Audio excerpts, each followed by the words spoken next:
थी। वो जब अपने घर से रवाना हुआ था तो दिल को जकड़ती हुई निगाहें पिदर और अपने सहरा की दामन पकड़ती हवा से उसने वादा किया था, मुझे तुम किसी के अगब में नहीं पाओगे और मेरी गर्द कोई नहीं पा सकेगा।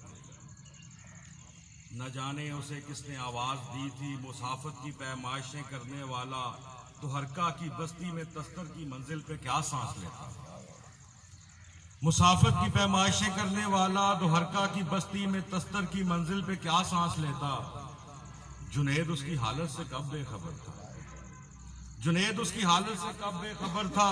मगर यूं सरे राह देखा तो टोका, हुसैन इब्न मंसूर तुम जानते हो तसव्वुफ तबीबों का नुस्खा नहीं है जो यूं बाजार में बेचते फिर रहे हो। जवाबन वो क्या उससे कहता कि नुस्खे तबीब अपने सीनों में दफनाए हुए फिरते हैं, बाजार में बस दवा बेचते हैं, तसव्वुफ तबीबों का नुस्खा नहीं है। मगर राजदारी का मतलब पता है, तुम इब्लीस की राह पे चल पड़े और इब्लीस की कोई मंजिल नहीं है। मगर राजदारी का मतलब पता है, तुम इब्लीस की राह पे चल पड़े और इब्लीस की कोई मंजिल नहीं है। नहीं नहीं, अज़ाज़ील से इतनी नफरत जुनैद आप जैसों को शाया नहीं है। रजा और मशीयत के दो रास्ते थे, उसे दोनों जानिब से आवाज आई थी तो उसने मशीयत का रास्ता चुना था। पता है उसे राजदारी का मतलब पता था। इब्लीस की शाम में ये कसीदा तुम्ही को मुबारक, मगर ये जसारत की कुरान की आयतों के जवाबात लिखो तो क्या खत को पढ़कर जवाबन न लिखता। वो सर को झुकाए हुए मुस्कुराता हुआ उठ पड़ा तो जुनैद उसको बस हसरत से देखता रह गया और शिबली का दीवानापन रो पड़ा था।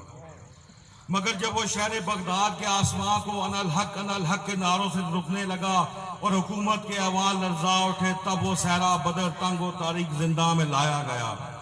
जिंदा की तारीखों तर सीढ़ियों से फिसलते हुए उसने अपने लरसते हुए नातवा हाथ को जब सिपाही के शाने पे रखा तो पर्वत पे पूरा फलक गिर पड़ा।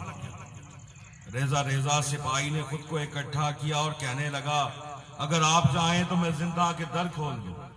मगर उसने जवाबन कहा, नहीं, मुझको इसकी जरूरत नहीं है, मैं चाहूं तो दीवारें जिंदा हटा दूं, मगर क्या बताऊं कि दीवार के हटने से जिंदा की वसत बढ़ेगी। मुझे तुम बाहर निकालोगे कैसे, बताओ तो सुकरात किस दर से बाहर गया था। मगर जब जिंदा से दरबार में बुलाया गया तो तकल्लुम का लहजा बहुत खुरदरा था। उसे देखकर इब्ने अब्बास कर्जा, हुसैन इब्ने मंसूर तू हाकिम वक्त के सामने है। देखिए मुर्शिद क्या जवाब देते हैं। गवर्नर था हामिद इब्ने अब्बास, वो कहता है, हुसैन इब्ने मंसूर तू हाकिम वक्त के सामने है, मेरे सामने वक्त रहता नहीं तो फिर उसका हाकिम। मजूसी के पोते जुलाहे के बेटे तू नबूवत